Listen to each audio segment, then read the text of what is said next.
नासिक में चित्रवाग ने महिलाओं से आगे आकर सच बताने की अपील की है।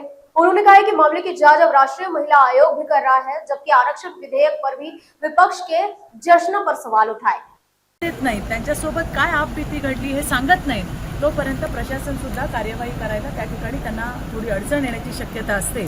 त्यामुळे लोकांनी सुद्धा याच्यामध्ये सहभाग घेतला पाहिजे। अनेक कंपन्या पुण्यात देखील आहेत, टीसीएस असतील। आज बघा, मला आनंद आहे की या ठिकाणी नाशिकमध्ये सेक्शुअल हॅरेसमेंट ॲट वर्कप्लेस ज्या पॉश ॲक्ट आहे, विशाखा कायदा, त्याच्यासाठी एक वर्कशॉप घेतलं जात आहे आणि त्या कार्यशाळेलाच मी या ठिकाणी आलेली आहे। आणि मला असं वाटतं की येणाऱ्या दिवसामध्ये याची सुद्धा एक SOP बनवावी लागेल। सेक्शुअल हॅरेसमेंट ॲट वर्कप्लेस म्हणजे फक्त वर्कप्लेस नाही, तर वर्कप्लेसच्या संबंधित आता कामाचं स्वरूप बदललंय, वर्क फ्रॉम होम चालू झालंय।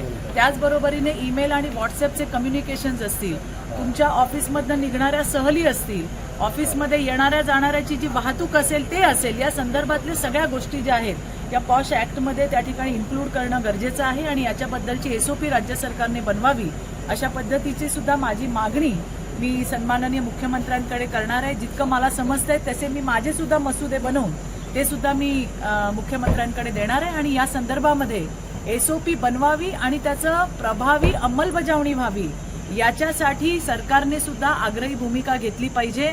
फक्त कमिट्या बनवून जमणार नाही, फक्त कार्यशाळा घेऊन जमणार नाही, तर जे काही नेमून दिलेलं आहे ते जर काम होत नसेल तर त्यांच्यावरती सुद्धा, त्या एम्प्लॉईजवरती सुद्धा, या कमिटीवरती सुद्धा त्या ठिकाणी पेनल्टी लागली पाहिजे। आणि ही जी पॉश कमिटी आहे हिला अॅनोनॉमस बॉडी केली पाहिजे। ही नेहमी सिनियर मॅनेजमेंटच्या दबावाखाली असते, हे असं कित्येक घटनांमधून आम्हाला समोर दिसलंय। त्यामुळे नुसता देखावा नको कामाचा, तर खऱ्या अर्थाने पॉश ॲक्ट काय आहे, आता सुरुवातच, मी आज आता इथे आली, अजून सुरुवात नाही झाली आहे, आल्यावरती बऱ्याच मुद्द्यांवरती बोलता येतील, पण मी माझे मुद्दे काढून ठेवलेत की ज्याच्यामध्ये या कायद्यामध्ये थोडी अमेंडमेंट होण्याची गरज आहे आणि ते मी मुख्यमंत्र्यांकडे देणार आहे। लवकरच याची SOP आम्ही बनवू।